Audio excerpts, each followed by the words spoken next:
গো আমি আল্লাহ বললাম এদের ভয় নাই, এদের কোনো চিন্তা নাই।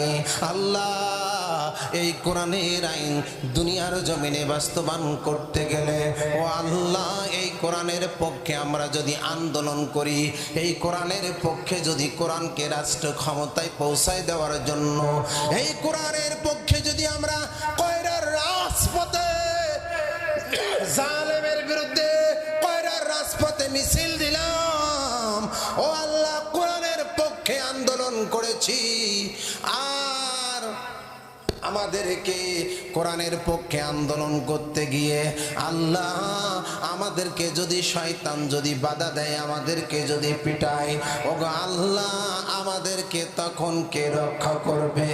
আল্লাহ রাব্বুল আলামিন ডাক দিয়ে বললেন, ও দুনিয়ার মানুষ, আমার কোরআনের পক্ষে কথা বলছো আর আমার কোরআনকে রাষ্ট্রের ক্ষমতায় নিয়ে যাওয়ার জন্য তুমি চেষ্টা করছো, এই জন্য আমি আল্লাহ তোমার পরে সন্তুষ্ট হয়ে গেলাম। বান্দারে শুনে রাখো, ফালা খাউফুন আলাইহিম ওয়ালা হুম ইয়াহজানুন।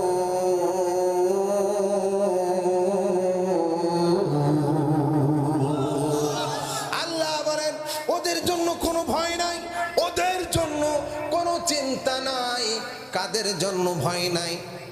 যারা আল্লাহর জমিনে আল্লাহর কোরআন বাস্তবায়ন করতে গিয়ে রাজপথে রক্ত দিল, শাহাদাতের নজরানা পেশ করলো, শাহাদাত নজরানা পেশ করে 3.5 হাত কবরে ঘুমে গেল। আল্লাহ বলেন, ও নবী শুনে রাখো, ওদের জন্য কোনো ভয় নাই, নাই দুনিয়ার কোনো চিন্তা আর নাই কবরের কোনো চিন্তা। ইনদা রাব্বিহুম ইয়ারজিকুন, আমি আল্লাহ রাব্বুল আলামিন ওদেরকে রিজিক দেই কবরের ভিতরে জান্নাতি খাবার। চিল্লাই বলুন সুবহানাল্লাহ। আমার ভাইরা, এখন কয়রার মুসলমান বলুন তো, এই কোরআনের পক্ষে থাকতে রাজি আছেন? নাই কোরআন থেকে দূরে ওয়াদির বাবুর দলে যাইতে রাজি আছেন? কোন দলে? কোন দলে থাকবেন? কোরআনের দলে, আল কোরআনের সৈনিক, কোরআনের পক্ষে থাকবে। কথা বলেন ঠিক না বেঠিক? বারে বারে জ্বলবে বাতি, হয়তো বাতি আর জ্বলবে না, তাই বলে তো ভিড়ের মতো বসে থাকা চলবে না। কথা বলেন ঠিক না বেঠিক? অসুবিধা হচ্ছে নাকি আমার ভাইজান? গভীর মনোযোগ। আল্লাহ রাব্বুল আলামিন এবার ডাক দিয়ে বললেন, নবী গো, আমি আল্লাহ রাব্বুল আলামিন আপনাকে বললাম, ইয়া রাসূলুল্লাহ, ইয়া হাবিবাল্লাহ, এই কোরআন যারা মেনে নিল, আমি তো আল্লাহ বললাম তাদের ভয় নাই, তাদের কোনো চিন্তা নাই, নাই কোনো সন্ত্রাসীর ভয়, নাই কোনো চাঁদাবাজির ভয়, নাই কোনো ধর্ষণকারীর ভয়। কিন্তু এখন কয়রার মুসলমান বলেন তো, ধর্ষণের বাহানা আর ধর্ষণের প্রতিযোগিতা বাংলাদেশে চলছে কি চলছে না? সেদিনকে দেখলাম 13 বছরের একটি মেয়ে, পেটে বাচ্চা, একটি মহিলা মাদ্রাসার একটি ছাত্রী, 13 বছর বয়স। যারাই রক্ষক তারাই তো এখন ভক্ষক। কার কাছে আমাদের বাচ্চা দেব? কাদের কাছে আমরা লেখাপড়া শিখাবো? এই যে মহিলা মাদ্রাসার মেয়েটাকে ধর্ষণ করা হলো, 13 বছরের একটি বাচ্চাকে। 13 বছরের একটি বাচ্চা তো শিশু বাচ্চা, কথা ঠিক না বেঠিক? এই ছোট্ট বাচ্চাকে ধর্ষণ করলেন, এরপরে ধর্ষিতার কারণে তিনি গর্ভবতী হলেন। আপনারা দেখেছেন সোশ্যাল মিডিয়ায় এটা ভাইরাল হয়েছে, কথা ঠিক না বেঠিক? এখন কি বলবো, দুঃখের কথা, আজও গেল না মনের ব্যথা। আমাদের দেশের কোন মন্ত্রী তার বিরুদ্ধে কথা বললেন না, কিন্তু হায়রে কপাল মন্দ, চোখ থাকিতে অন্ধ। বন্ধুরে, আল্লাহ এবার ডাক দিয়ে বললেন, ও দুনিয়ার মানব জাতিরা একটু খেয়াল করে শোনো, আমার কোরআনটা একটু বোঝার চেষ্টা করো। এই কোরআনটা যদি তোমরা বুঝতে পারো, আর এই কোরআনটা যদি তোমার এই সিনার মধ্যে ঢুকাতে পারো, আর এই কোরআনের আইনটা যদি তুমি বাংলাদেশের পার্লামেন্টে জারি করে দিতে পারো, তাহলে শোনো কয়রার মুসলমান, তোমাদের জন্য আল্লাহ রব্বুল আলামিন জান্নাতের দরজাগুলো খুলে দিবে। সুতরাং শুধু তাই নয়, ওয়ালাউ আহলাল কুরআন আমানু ওয়াত্তাকাউ লাফাতাউনা আলাইহিম বারাকাতিম মিনাস সামাওয়াতি ওয়াল আরদ। আল্লাহ রাব্বুল আলামিন বলেন, যে জনপদের মানুষ, যে জনপদের লোক সমাজ আমি আল্লাহর আইন ও কানুন মেনে নিল, আল্লাহর আইন ও কানুন মেনে তারা জীবন যাপন করেছেন, আল্লাহ রব্বুল আলামিন বলছেন এদের জন্য আল্লাহ রহমতের, আল্লাহর আসমান এবং জমিনের সকল রহমতের দরজা, বরকতের দরজা বান্দার জন্য আল্লাহ পাক খুলে দিবে। বন্ধুগণ, আমার ভাইজান, গভীর মনোযোগ দিয়ে খেয়াল করুন আমার ভাড়া। আল্লাহর নবী, আল্লাহ পাক এবার জানাই দিলেন, নবী গো দুনিয়ার মানুষদেরকে এবার শোনায় দাও, ওই বান্দা বান্দির ইহকাল পরকালে কোনো ভয় নাই।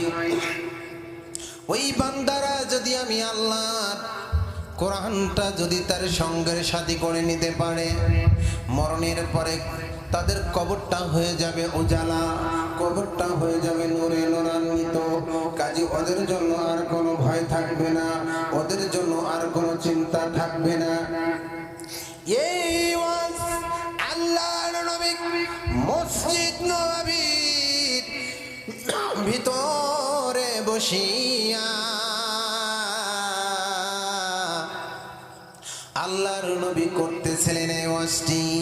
আল্লাহর নবীর একজন সাহাবী হযরতে আলী রাদিয়াল্লাহু তাআলা 8.5 বছর বয়সে আল্লাহর নবীর কাছে কলেমা পড়ে মুসলমান হয়েছেন। হযরতে আলী আল্লাহর নবীর সামনে দাঁড়িয়ে দাঁড়িয়ে দাঁড়িয়ে ওয়াজটা সুন্দর করে শ্রবণ করলেন। একদিন দুই দিন চলে গেল, হযরতে আলী রাদিয়াল্লাহু তাআলা এক নাই দুই নাই 3 দিন পর্যন্ত আলীর পেটে একটু দানা পানি যায় নাই, পানিও পর্যন্ত যায় নাই। হযরতে আলী 8.5 বছর বয়সে ইসলাম কবুল করলেন। এই বাচ্চাটি তাকিয়ে দেখলেন আল্লাহর নবী দূর থেকে আসতেছেন। হযরতে আলী রাদিয়াল্লাহু তাআলা আনহু চিন্তা করলেন, আল্লাহ একদিন নাই দুই দিন নাই 3 দিন পর্যন্ত আমার পেটের ভিতরে একটু দানা পানি গেল না, পানিও পর্যন্ত গেল না। ওগো আল্লাহ,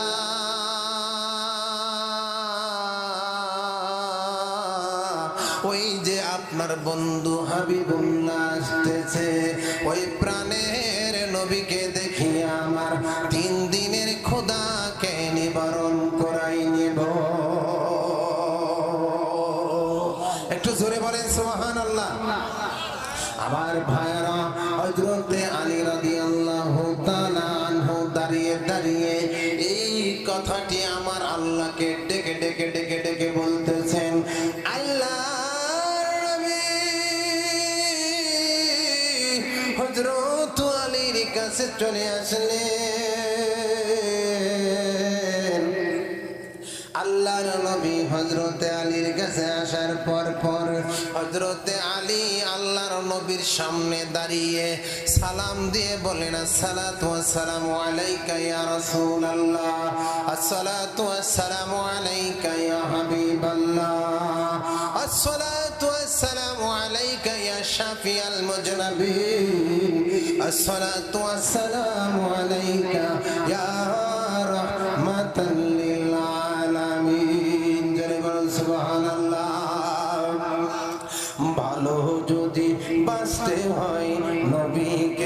বাসো, আহা মন যদি দিতে হয় নবীকে দিও, ভালো যদি বাঁচতে হয় নবীকে বাসো, প্রেম যদি করতে হয় নবীকে করো।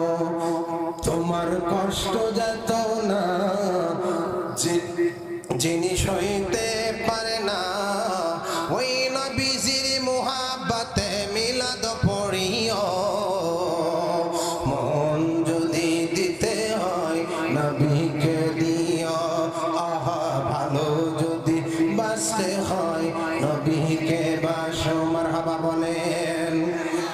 সারা জনম কাঁদলেন যিনি এই না দুনিয়ায়, এখনো গো কাঁদেন তিনি সোনার মদিনায়।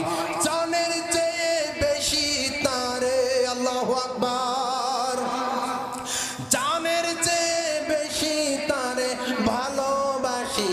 ও মন যদি দিতে হয় নবীকে দিও, ভালো যদি বাঁচতে হয় নবীকে বাসো।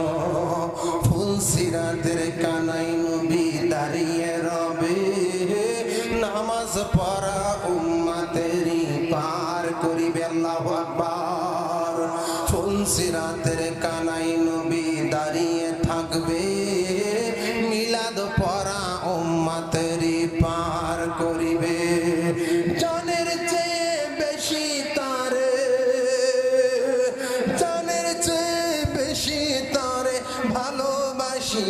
ও মন যদি দিতে হয় নবীকে দিও। আল্লাহু আকবার। সম্মানিত ভাই বন্ধুগণ, আমার ভাই গভীর মনোযোগ। হযরতে আলী রাদিয়াল্লাহু তাআলা আনহু বললেন, নবী গো, ইয়া রাসূলুল্লাহ, ইয়া হাবিবাল্লাহ বলিয়া এভাবে দুইটি হাত আল্লাহর নবীর সামনে লম্বা করে দিয়ে বললেন, নবী গো, আপনি একটু আমার সামনে দাঁড়ান, দাঁড়ান, দাঁড়ান। নবীজি আপনি যাবেন না, যাবেন না। ও মায়ার নবী, আপনি আমার সামনে একটু দাঁড়ান। আল্লাহর নবী এই কথা শুনিয়া হযরতে আলী রাদিয়াল্লাহু তাআলা আনহুর সামনে দাঁড়িয়ে আল্লাহর নবীকে আল্লাহর নবী হযরতে আলীকে বুকের ভিতরে জড়াই ধরে মহানাকা করলেন। আল্লাহর নবী রাহমাতুল লিল আলামিন ডাক দিয়ে বললেন, আলী গো, তুমি আমাকে আজকে কেন দাঁড় করাইয়া দিয়েছ? ওগো আলী, আমাকে কেন তুমি দাঁড়াইয়া লজ্জা দিতেছ? আলী রে, আমার পকেটে কোনো খাবার নাই, আমার পকেটে কোনো খাবার নাই রে আলী। প্রায় সময় তো তুমি আমাকে দাঁড়াইয়া দাও, আমার পকেট থেকে খাবার আমি বার করে দিই। আলী, আজকে তুমি আমাকে দাঁড় করাইয়া দিয়েছো গানি, আমার পকেটে একটা খাবারও পর্যন্ত নাই, এক থলি আঙ্গুরও পর্যন্ত নাই। ওগো আলী, কেন তুমি আমাকে দাঁড় করে লজ্জা দিচ্ছ? আলী চোখের পানি ছেড়ে দিয়ে বললেন, নবী গো, ইয়া রাসূলুল্লাহ, ইয়া হাবিবাল্লাহ, কি বলবো দুঃখের কথা, আজও গেল না মনের ব্যথা। নবী গো, আজকের একটা দিন না, দুটি দিন নাই, 3টি দিন পর্যন্ত আমার পেটের ভিতরে এক গ্লাস পানিও গেল না, একটা খেজুরও পর্যন্ত গেল না। ওগো আল্লাহর নবী,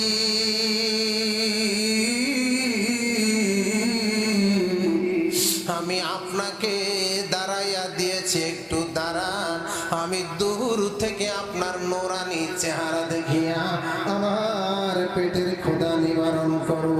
জোরে বলেন সুবহানাল্লাহ।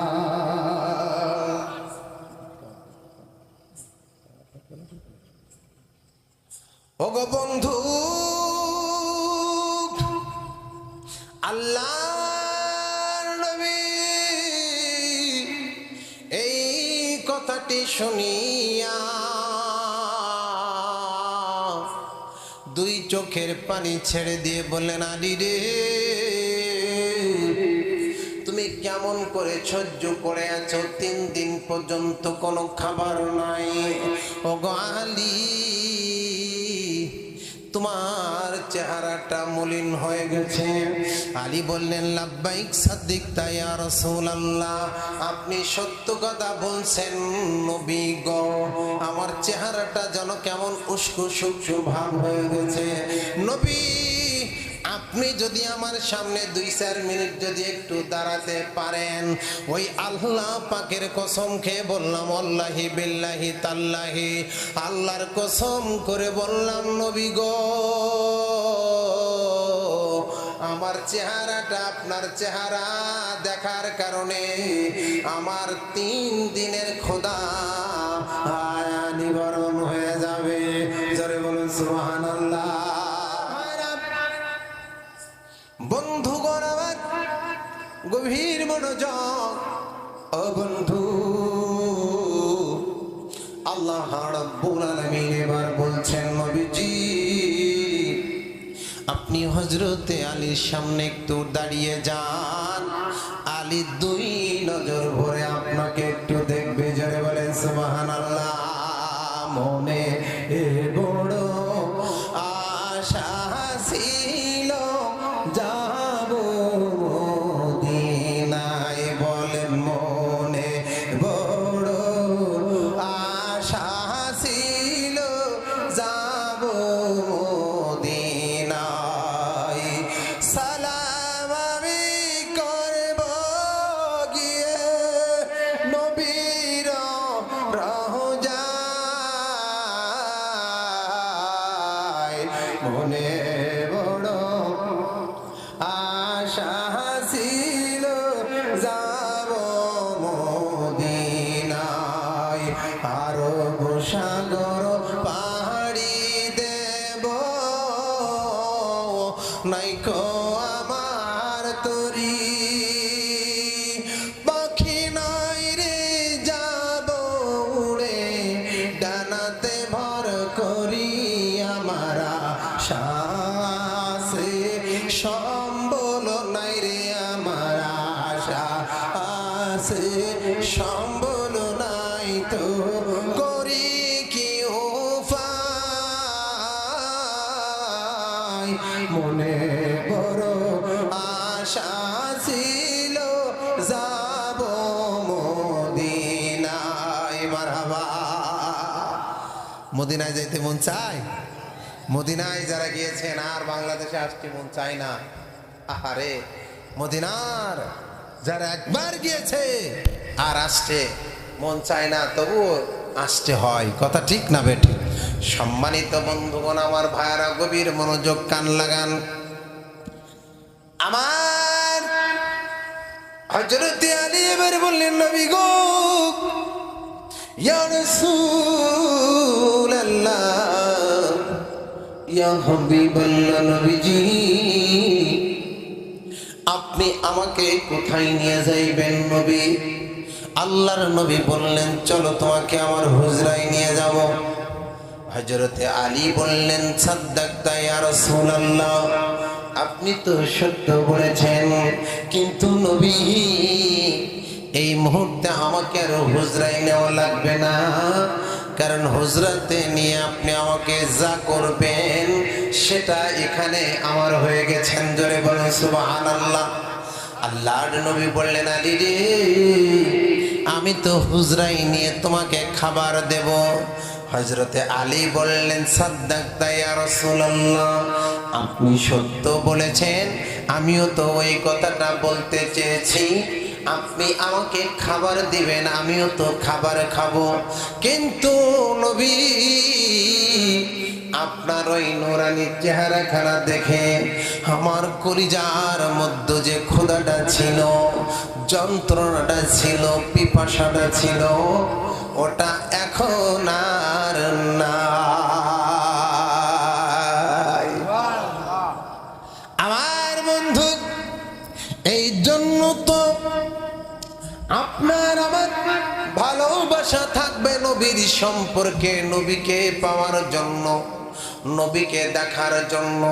আল্লাহর নবী বললেন লা কুবরিহি ওয়াজাবাত শাফাআতি, কোন ব্যক্তি যদি আমার রওজা মুবারকের কাছে আসে আর ওই ব্যক্তিকে রওজার কাছে আসার কারণে ওই ব্যক্তি কিয়ামতের ময়দানে ওই ব্যক্তির উপরে আমি রাসূলের ওয়াজিব হয়ে যাই সুপারিশ করে ওই ব্যক্তিকে জান্নাতে নিয়ে যানো। জোরে বলেন সুবহানাল্লাহ। এই জন্য মনে বড় আশা, মনের বড় তামান্না, আপনার আমাকে সবাইকে রাখতে হবে। ওগো আল্লাহ, দুনিয়ার বিভিন্ন দেশে আমাদেরকে নিয়েছো এবং নিচ্ছো, কোরআনের কথা বলার জন্য দেশ বিদেশে যাই, সবার তামান্না থাকা উচিত এবং দরকার। সেটা গো আল্লাহ মরণের আগে হলেও একবারের মতো, শেষবারের মতো ওই মক্কা নগরে নবীজির রওজা মুবারক মদিনায় মুনাওয়ারায় আমাদেরকে নিয়ে আল্লাহ মরণ দিও। জোরে বলেন আমিন। নবী আমার এই কথা বলিয়া হযরতে আলীকে রাখিয়া আল্লাহর নবী হুজরায় আসলেন। আল্লাহর নবী হুজরায় আসিয়া আল্লাহর নবী হুজরার ভিতরে স্ত্রীর সঙ্গে প্রেমের কথা বলতেছেন, মজার কথা বলতেছেন। এই জন্য নবী বলেন স্বামী আর স্ত্রীর ভিতরে যত মজার মজার কথাগুলো বলবে, মজার কথা, রসের কথা স্বামী আর স্ত্রী যতই বলবে, ওদের আমলনামায়, উভয়জনের আমলনামায় আল্লাহ রব্বুল আলামিনের ফেরেশতারা সওয়াব লিখতে থাকবে।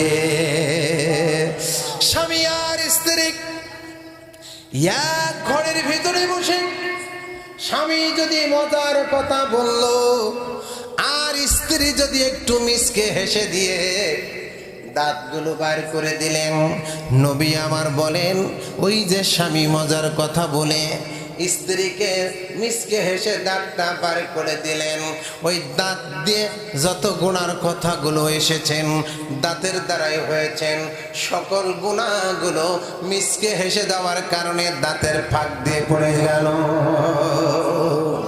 গুনাহগুলো ঝরে গেল। সুবহানাল্লাহ বলেন।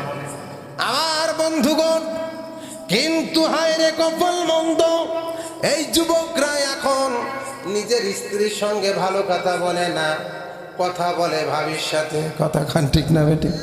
কয় কি ওই জায়গায় তো কোনো দোষ নাই, বাড়ির পাশে বেতের আড়া, ওরে হাল ধরেছেন ছোট দাউরা। ঠিক না বেটি? ভাবির সাথে মিষ্টি মিষ্টি কথা বলে আর বাড়ির পাশে মালিকা বানু আছে তার সাথে কয় কথা বলেন। ঠিক না বেটি? অথচ রাসূল আমার বলেন কথা বলতে হবে, তুমি মিষ্টি কথা বলবে তোমার স্বামী এবং তোমার স্ত্রীর সঙ্গে। গভীর মনোযোগ আমার ভাইরা, আল্লাহর নবী মজার কথা বলতেছেন, এমন সময় আল্লাহর নবীর স্ত্রী মা খাদিজাতুল কুবরা রাদিয়াল্লাহু তাআলা আল্লাহর নবীকে বললেন, নবী গো আপনি তো আমাকে একটি কথা বলছিলেন। আল্লাহর নবী বললেন, প্রাণের বিবি আমার বলো তো আমি কি কথা বলছিলাম। বলে ইয়া রাসূলুল্লাহ, আপনি বলছিলেন দুনিয়ার জিন্দেগিতে বন্ধু পাওয়া যাবে, কবরের জিন্দেগিতে হাসরের ময়দানে মিজানের পাল্লায় বন্ধু পাওয়া যাবে, হাসরের ময়দানে লোক সমাজের সঙ্গে দেখা হবে, ফুলসিরাতের কানারায় লোকের সঙ্গে দেখা হবে, জাহান্নামের ভিতরে লোকের সঙ্গে দেখা হবে, জান্নাতের ভিতরে লোকের সঙ্গে দেখা হবে। নবী গো আপনি বলছিলেন কবরের মধ্যে কারোর সঙ্গে দেখা হবে না, কবর বড় ভয়ঙ্কর জায়গা, কবর বড় কঠিন জায়গা, ওই কবরে কেউ গেলে আর ফিরে আসে না। কথা বলেন ঠিক না ঠিক? কবর হবে ছোট একটু মাটির ঘর, ঠিক না ঠিক? কবর কি বড় ঘর হবে না ছোট হবে? কবর হবে ছোট একটু মাটির ঘর, ওই কবরে থাকতে হবে বাবা জীবন ভর। আলো নাই রে বাতাস নাই রে বন্ধু, বন্ধু দর। কথা ঠিক না ঠিক? কবরে জালনা আছে, বিছানা আছে, দর্শক আছে, কিছুই নাই। সব পাবেন যদি দুনিয়ার জিন্দেগিতে আমল ভালো হয়।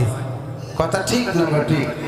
আমল খারাপ কবরও খারাপ, আমল ভালো কবরও ভালো। ঠিক না ঠিক? আমার বন্ধুরা, আমার ভাইরা, আম্মা জান খাদিজাতুল কুবরা রাদিয়াল্লাহু তাআলা আল্লাহর নবী ডাক দিয়ে বললেন, ও খাদিজা রে, তুমি সুন্দর একটি প্রশ্ন করেছো। আমি বলছিলাম।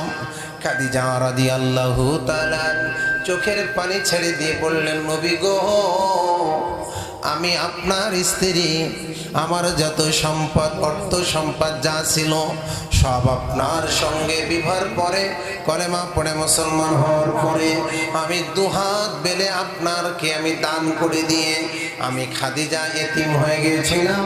আমি মাল সম্পদ সব কিছু আপনাকে দান করে দিয়েছিলাম। ওগো নবী, আমি খাদিজার জন্য কি কবরের মাটি খারাপ ব্যবহার করবে নাকি?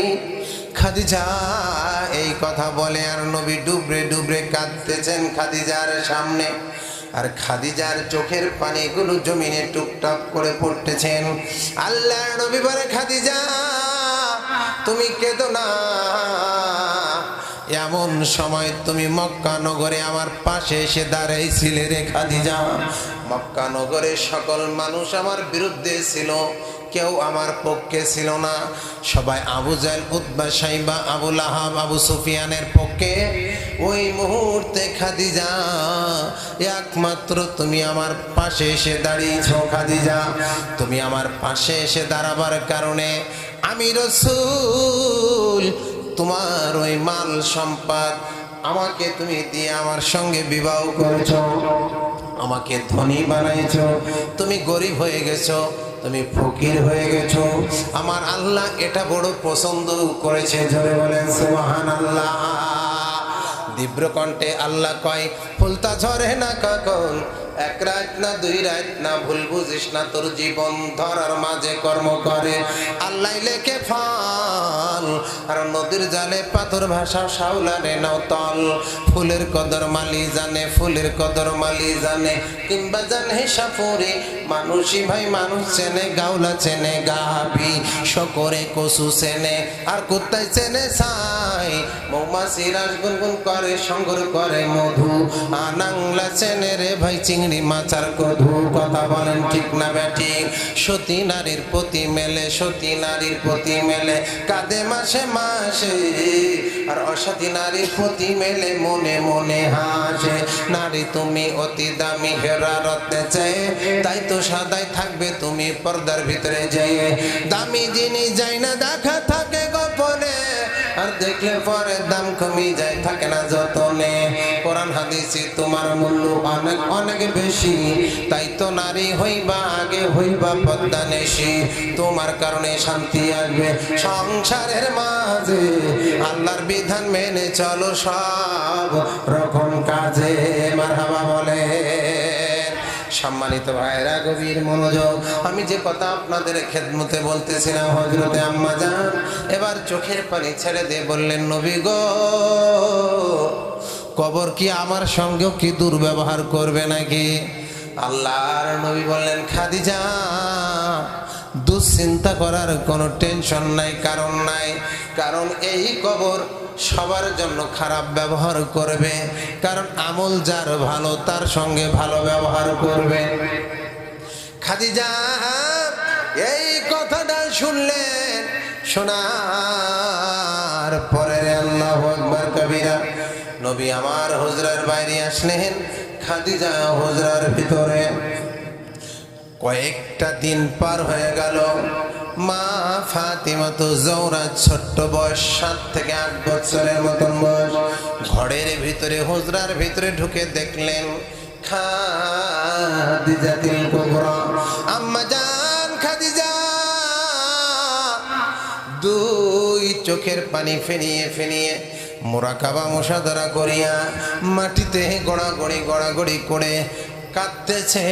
যেরকম ভাবে কবুতর জবাই করে দিলে আপনাদের শরীরের, আপনাদের এলাকার হাঁস মুরগি গরু ছাগল জবাই করে দেওয়ার পর, ছেড়ে দেওয়ার পরে যেরকম দাবাদাবি করে কি করে না, মুরগি আল্লাহ আকবর বলি জবাই করে দিয়ে মুরগি ছাড়ি দিলে উঠুনি, শুধু লাফায় না এরকম টং টং করি নাকি লাফাচ্ছেন, ঠিক ততরূপ ভাবে আম্মা জান খাদিজাতুল কুবরা এরকম ভাবে লাফালাফি করছে ঘরের ভিতরে। এই দেখিয়া আম্মা জান মা ফাতিমাতুজ জোহরা ছোট্ট বালক, ছোট্ট মেয়ে সহ্য করতে পারলেন না, দৌড়ায় চলে গেলেন, আল্লাহর নবীকে ডাক দিয়ে বললেন, নবীর জন্য চলে গেলেন।